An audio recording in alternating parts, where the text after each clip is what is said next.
এরপরে প্রশ্ন হলো, আমার কয়েকজন বন্ধু আছে তারা প্রায় সময় মানব সেবা করে কিন্তু তারা নামাজ পড়ে না, তাদের সেবা আল্লাহ তাআলা গ্রহণ করবেন কি না?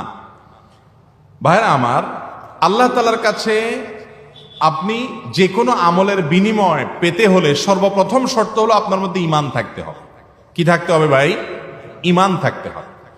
ঈমান থাকার পর যে কোনো ভালো কাজ যদি আপনি ইখলাসের সাথে করেন, ইখলাস মানে কি? শুধু আল্লাহর কাছ থেকে বিনিময়ের আশা করেন, অন্য কোনো ধান্দা না থাকে, এবং সেই কাজটা যদি আপনি সুন্নাত অনুসরণ করে করেন, নবী করিম সাল্লাল্লাহু আলাইহি ওয়াসাল্লামের হাদিস এবং সুন্নাহর আলোকে করেন, এই তিনটা শর্ত থাকলে আপনার যে কোনো আমল আল্লাহ কি করবেন? কবুল করবেন। এখন একজন ব্যক্তি সে ঈমানদার, হয়তো নামাজের ত্রুটি গাফিলতি আছে, সে দেশে যদি সেবামূলক কাজ করে, মানব সেবা করে, মানুষের উপকার করে, ত্রাণ দিয়ে বেড়ায় এবং অভয় মানুষের পাশে দাঁড়ায়, অসুস্থ ব্যক্তির শুশ্রূষা করে, তাকে সেবা দেয়, চিকিৎসা দেওয়ার চেষ্টা করে, হেল্প করে, সহযোগিতা করে, তাহলে তার এই ভালো কাজগুলোর বিনিময়ে আল্লাহর কাছে সে পাবেন ওই যে তিন শর্ত যদি থাকে, ঈমান যদি থাকে, আল্লাহর কাছ থেকে বিনিময়ের আশা যদি থাকে, এবং আল্লাহ নবী সাল্লাল্লাহু আলাইহি ওয়াসাল্লামের পদ্ধতির বাইরে গিয়ে যদি না করে, হারামে যদি লিপ্ত না হয়, সুন্নাহকে অনুসরণ করে, আল্লাহ কবুল করবেন।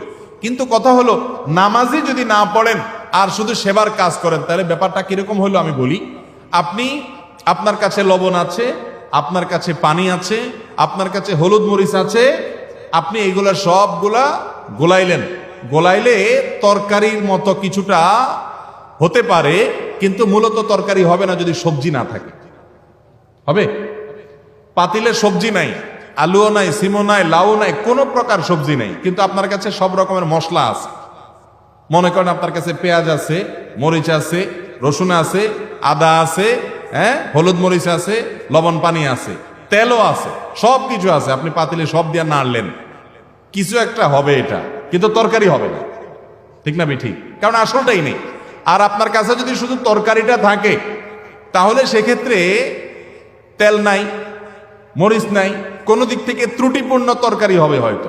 একজন মানুষ নামাজ পড়ে কিন্তু মানুষ উপকার করে না, ভালো কাজ করে না, তাহলে তার সবজিটা তার কাছে আছে কিন্তু লবণ নেই, মরিচ নেই, তরকারি হবে, এটা জাতের তরকারি না কিন্তু তরকারি হবে। আর একজনের নামাজই নেই, ইসলামের সবচেয়ে গুরুত্বপূর্ণ বিষয়, আল্লাহ সবচেয়ে বড় নির্দেশ ঈমানের পরে, সেইটাই যদি না থাকে, তাহলে বেচারার কাছে সবজিই নেই, শুধু ওই কি আছে, মশলাপাতি আছে।